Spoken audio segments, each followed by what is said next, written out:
Hello everyone.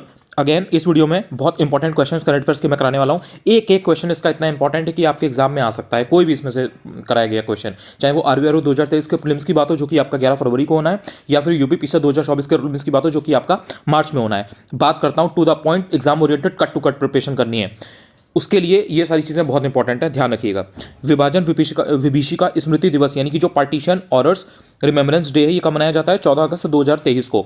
2021 में यानी कि 2021 में पीएम ने अनाउंस किया था ये दिन। इसके बाद में जो fifth helicopter and small aircraft summit है, यानी कि फिफ्थ हेलीकॉप्टर एंड लघु विमान शिखर सम्मेलन, ये मध्य प्रदेश के खजुराहो में हुई है। इसके बाद में बात करें ब्रिक्स गठबंधन की, यानी कि ब्रिक्स अलायंस की, इसमें 6 नए देशों को शामिल करने की घोषणा की गई है। कौन कौन से इसमें हैं? इसमें आपको याद रखना है कि जो ईरान है, सऊदी अरब अमीरात है यानी कि यूनाइटेड अरब एमिरेट्स, इसके बाद में सऊदी अरब है यानी कि ये आपका सऊदी अरब आ जाएगा, ईरान आ जाएगा, यूएई आ जाएगा। इसके बाद में अर्जेंटीना है, इथियोपिया है एंड मिस्र है। तो ये 6 हैं। पुराने ब्रिक्स में कौन कौन से थे इसमें आपको ध्यान रखना है। BRICS से B for Brazil, R for Russia, I for India, C for China, S for south Africa.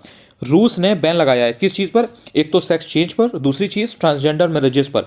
Gender को कंफर्म करने वाली जो प्रोसीजर होती है ना, उसको इलीगल डिक्लेयर कर दिया है रूस ने। तो आपको ध्यान रखना है ये जो चीज़ें हैं, ये रूस ने बैन लगाया है किस पर? पहली चीज़ सेक्स चेंज पर, दूसरी चीज़ ट्रांसजेंडर मैरिजेस पर। अब जेंडर को कंफर्म करने वाली जो भी प्रोसीजर्स होती है ना, वो इलीगल डिक्लेयर कर दिया गया है उन्हें।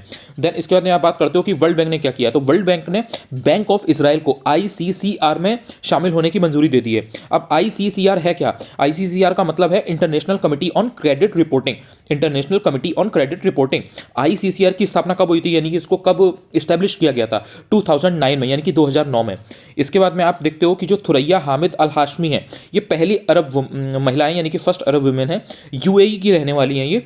इनको न्यू डेवलपमेंट बैंक में वैश्विक पद पर यानी कि ग्लोबल पोजीशन पर सेलेक्ट होने वाली ये पहली महिला है। नाम फिर से याद रखिएगा, थुरैया हामिद अल हाशमी, पहली अरब महिला। इसके बाद में बात आती है world police and fire games 2023 की। कहाँ पर हुए हैं ये कनाडा के विनीपेग में हुए हैं। सबसे ज़्यादा मेडल्स किसने जीते हैं? कनाडा ने, ऑब्वियसली वहीं पर हुआ था ये, नंबर 1 रहा है कनाडा। इंडिया की रैंकिंग क्या है? इंडिया की रैंक 4th है, याद रखना है आपको, वेरी इंपॉर्टेंट। इसके बाद में बात आती है जैद तलवार 2023 की। ये इंडिया और UAE के बीच, UAE यानी कि यूनाइटेड अरब एमिरेट्स, ठीक है, जैद तलवार, वेरी वेरी इंपॉर्टेंट। इसके बाद में बात आती है कि इंडिया ने इसराइल से स्पाइक NLOS मिसाइल ली। ये क्या है? यानी कि जो स्पाइक NLOS मिसाइल है, ये है क्या? ये गाइडेड मिसाइल है, तो ये आपको याद रखना है। इसको MI-17 V5 हेलीकॉप्टर के साथ में यूज़ किया जाएगा। ये 2 पॉइंट इसके बहुत इंपॉर्टेंट है, इंडिया ने इसराइल से लिए।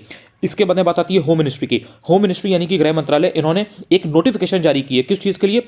आयुष वीज़ा की एक नई कैटेगरी बनाए जाने के लिए। फॉरेन सिटीजन्स के लिए ये बेसिकली बनाई गई है कि आयुष सिस्टम्स के अंडर में फॉरेन सिटीजन्स जो भी हैं उनके लिए, ताकि ट्रीटमेंट को ईजी बनाया जा सके।